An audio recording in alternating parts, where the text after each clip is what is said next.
हम बात करेंगे आर्टिकल 16 के बारे में।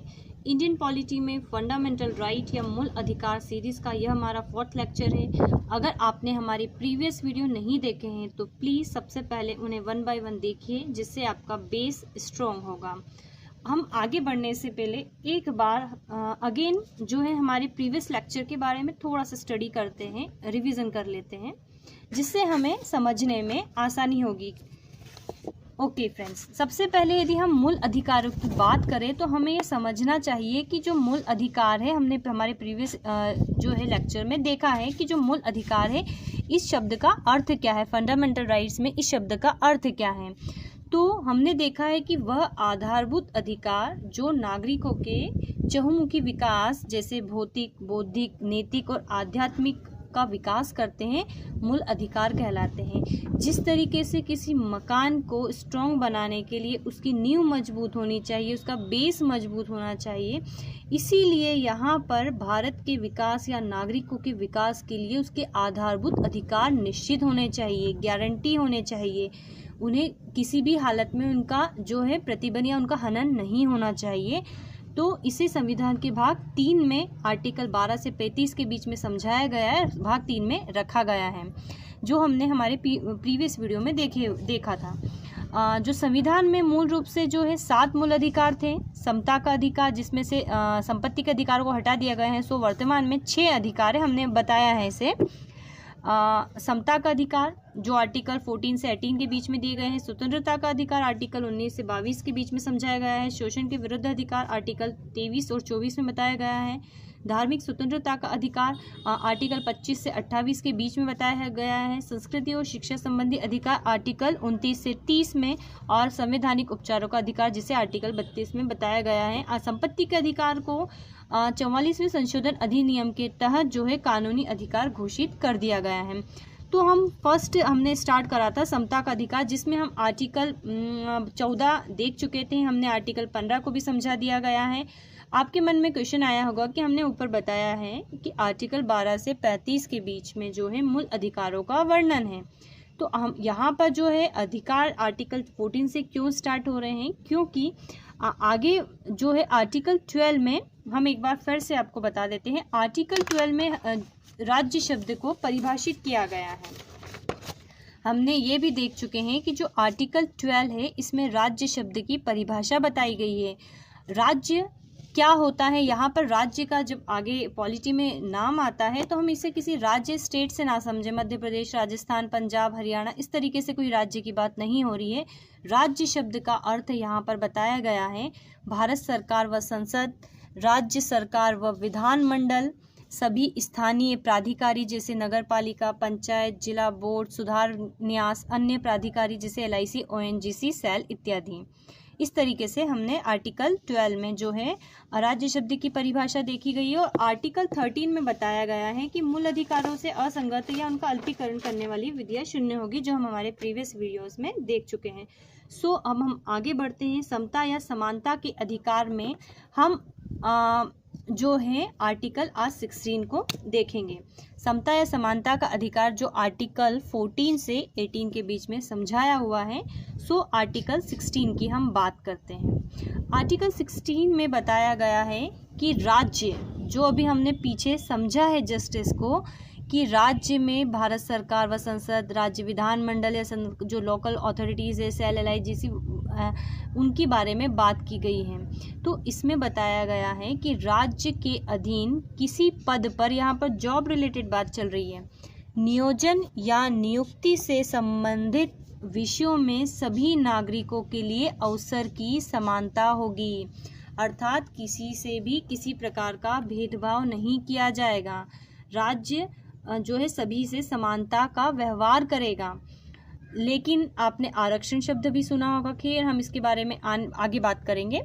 तो आर्टिकल 16 का ये फर्स्ट क्लोज था, जिसमें बताया गया है कि राज्य किसी भी पद या नियोजन के लिए सभी भारत के सभी नागरिकों के लिए जो है अवसर की समानता होगी। और यहाँ पर स्पेशल बात यह है भी है कि ये वाला आर्टिकल केवल भारतीय नागरिकों को ही प्राप्त है, विदेशी नागरिकों को यह अधिकार नहीं दिया गया है। अब हम बात करते हैं आर्टिकल 16 के सेकंड क्लोज की।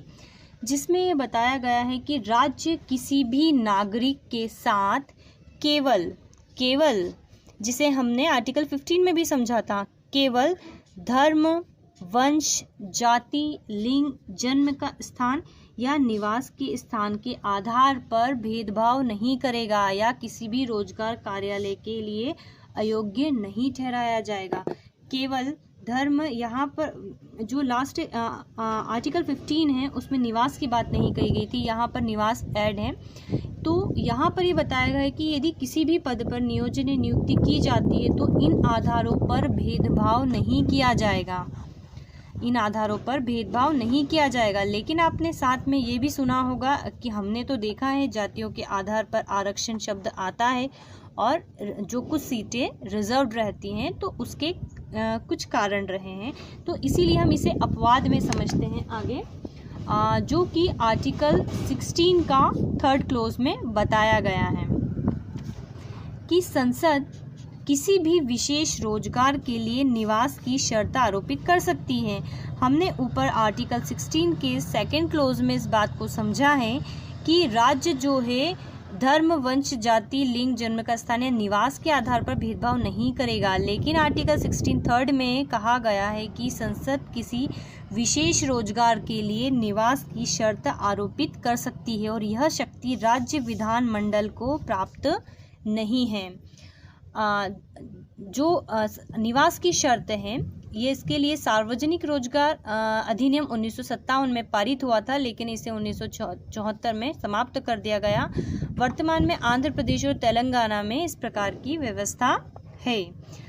अब हम आगे देखते हैं आर्टिकल 14 का जो 4th क्लोज है, जो मोस्ट इम्पॉर्टेंट है, जहां पर आरक्षण शब्द की बात आती है, जिसके लिए कहीं आंदोलन हुए हैं। तो आर्टिकल 16 के 4th क्लॉज में बताया गया है कि राज्य पिछड़े हुए नागरिकों के किसी वर्ग के पक्ष में नियुक्ति या पदों के लिए आरक्षण कर सकता है। राज्य आरक्षण कर सकता है जिसके लिए स्पेशली 2 शर्त रखी गई कि किन लोगों को पिछड़ा समझा जाए या किन के लिए आरक्षण दिया जाए। तो जो सामाजिक एवं शैक्षणिक दृष्टि से पिछड़े हुए हैं या राज्य के अधीन पदों पर जिनका पर्याप्त प्रतिनिधित्व नहीं है, तो राज्य उनके लिए आरक्षण की व्यवस्था कर सकता है। आर्टिकल 16 के 5th क्लॉज में बताया गया है कि विधि के तहत किसी संस्था या इसके कार्यकारी परिषद के सदस्य या किसी की धार्मिक आधार पर व्यवस्था की जा सकती है। हालांकि अब तक ऐसा नहीं हुआ है, लेकिन व्यवस्था की जा सकती है।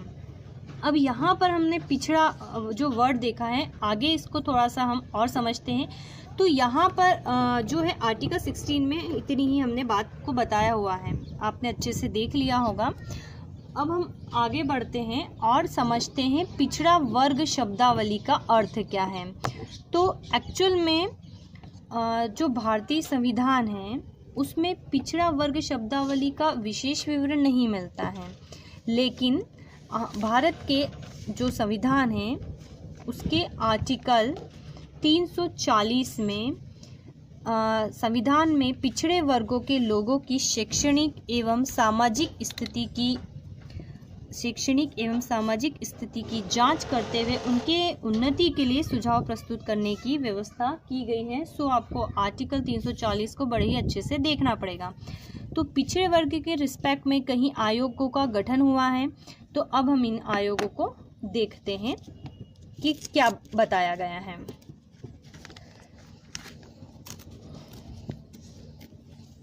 ओके, तो पहला पिछड़ा वर्ग आयोग है, इसका जो गठन है वो काका कालेकर की अध्यक्षता में 1953 में हुआ था, जिन्होंने पिछड़े वर्ग के संबंध में अपनी कुछ बातें प्रस्तुत की थी। इसी प्रकार से सेकंड जो पिछड़ा वर्ग आयोग है बीपी मंडल की अध्यक्षता में 1979 में गठित हुआ और उसने अपनी रिपोर्ट 1980 में दी। और उन्होंने अपनी जब रिपोर्ट दी उसमें उन्होंने जो है 3743 जातियों का विवरण दिया था, जिसमें ST/SC के लोग नहीं थे और ये जनसंख्या का 52% थे। और इन्होंने यह सुझाव दिया कि सरकारी नौकरी में 27% आरक्षण इन लोगों को दिया जाए। इस तरीके से इन्होंने अपने तथ्य रखे। 1990 में वीपी सिंह की सरकार आई, उन्होंने 27% आरक्षण को मंजूरी दे दी। 1991 में नरसिम्हा राव जो प्रधानमंत्री बने तो उन्होंने कुछ कमेटी बनाई, उसमें कुछ बातें रखी, कई बातें रखी थी, लेकिन हम यहाँ पर स्पेशली 2 बातों की चर्चा करते हैं। उन्होंने पिछड़े वर्ग के जो गरीब लोग हैं जिसमें क्रीमी लेयर नहीं आते हैं उसके लिए 27% आरक्षण की मांग करी और 10% जो उच्च वर्ग के लोग हैं उनके लिए अतिरिक्त आरक्षण की मांग करी। सो गाइस, आपको हमारा वीडियो यदि पसंद आए तो हमारे चैनल को लाइक कीजिए, सब्सक्राइब कीजिए और शेयर कीजिए। Thank you for watching.